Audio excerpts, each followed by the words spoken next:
बुद्ध बुद्ध जंगल को जाते हैं सत्य की खोज में, ज्ञान की खोज में, और उन्हें ज्ञान की प्राप्ति होती है।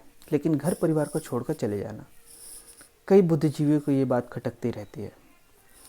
रविंद्रनाथ टैगोर जी यशोधरा के माध्यम से बुद्ध से प्रश्न पूछते हैं कि आप घर को छोड़कर, अपना परिवार छोड़कर जंगल चले गए। मुझे समझाएं, क्या आपका सत्य इस परिवार में नहीं है? क्या आप अपनी जिम्मेदारियों को निभाते हुए ज्ञान की खोज नहीं कर सकते थे? ये पलायन क्यों? कहते हैं कि बुद्ध निरुत्तर हो जाते हैं। चाहे स्थिति कुछ भी हो, आपकी जिम्मेदारियां आपकी हैं, आपको ही इन्हें पूरा करना है। आप इसे स्किप नहीं कर सकते। इसी जिम्मेदारी के तहत मैं आपके लिए कुछ लेके आया हूँ, जो है बच्चे को टीचिंग्स देना। आइए समझते हैं कुछ पहलुओं को। पहली बात, हमें अपने यंग वन को, अपने अनुज को 2 लेवल पर गाइड करना है। पहला एकेडमिक लेवल पर, दूसरा जीवन जीने के लेवल पर। गाइड करना या टीचिंग्स देना तब आसान होता है जब आप इसमें सम्मिलित होते हैं। तो सबसे पहली बात, अपने बच्चों से दोस्ती करें। अब भला इस दोस्ती में मेल कहाँ है? बच्चा आपका अलग उम्र में कदम रखे हुए, आप अलग उम्र में हैं, पर समझें, दोस्ती का यह आयाम, दोस्ती का यह रिश्ता आपको भी बहुत कुछ देने वाला है। ये एक तरफा नहीं है जो आप बच्चे को समझाएंगे, बताएंगे। जैसे बच्चों का इनोसेंस, उसका भोलापन, बच्चे की चित्त की ताजगी, अभी जमाने भर का गंध उसमें आया नहीं है और आ सकता है अगर समय रहते केयर नहीं किया गया। और अगर आप उसके इनोसेंस से जुड़े तो आप भी इनोसेंट होते चले जाते हैं। बच्चे का किसी छोटी सी बात पर खुश हो जाना, यदि आप ऐसा हो पाए तो आप जीवन के झंझावात में 2 पल के लिए विचलित तो हो सकते हैं, इससे ज़्यादा नहीं। छोटी सी बात पर बायकॉट कर देना, हर चीज़ से कट्टी, ये आपको त्वरा देगा। तीसरी बात, चीज़ों को जितना हो सके सिंप्लीफाइड करें, एकेडमिक भी और लर्निंग्स भी। उसमें थोपे ना। टीचिंग्स की बच्चों को ये करनी है, ये इनका कर्तव्य है, इतना करना है, ये बोझिलता लाता है। रटाएं नहीं।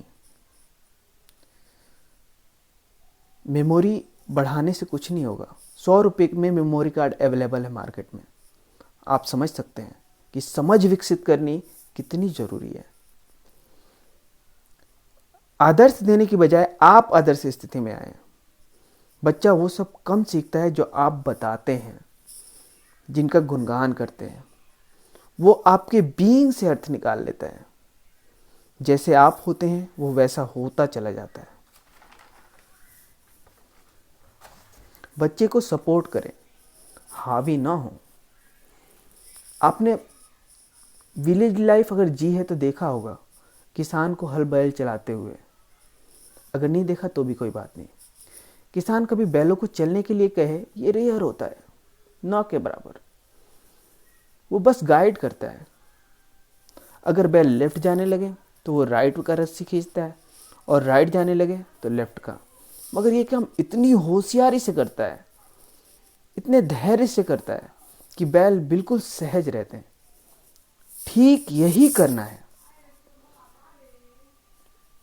मार्गदर्शक बने, सहकर्मी नहीं। आपने गीता सार सुना हो या ना सुना हो, पर ये अवश्य जानते होंगे कि कृष्ण सारथी हैं और अर्जुन योद्धा। ठीक यही स्थिति है। अपने बच्चे के रथ का सारथी बने, योद्धा उसे रहने दें। शिक्षक का काम होता है कि बच्चे को सपोर्ट करे। क्या हो अगर कृष्ण अर्जुन का धनुष छीनकर खुद युद्ध लड़ने लग जाए?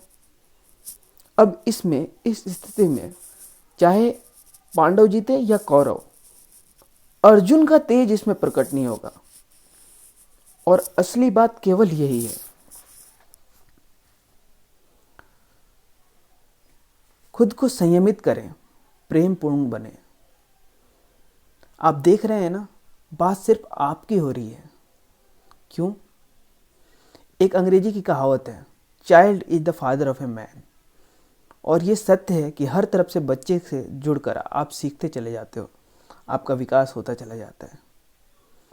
तो अगर आप प्रेमपूर्ण रहें, सबके प्रति खुले हों, जैसे एक वंदना है, तेरा मंगल मेरा मंगल सबका मंगल होए रे, तो फिर बच्चे में भी वो समझ विकसित होनी शुरू हो जाती है और वो भी प्रेमपूर्ण होने लगता है। अभी वो है, लेकिन आने वाले समय में उसका ये तादात्म्य नहीं टूटता और उस पर ही वो मंजिल बनाता है अपनी ज़िंदगी के आयामों का। दोस्तों, आज के लिए इतना ही। मैं सरफराज, मिलते हैं ऐसे कुछ और इंटरेस्टिंग थीम पर। तब तक के लिए नमस्ते।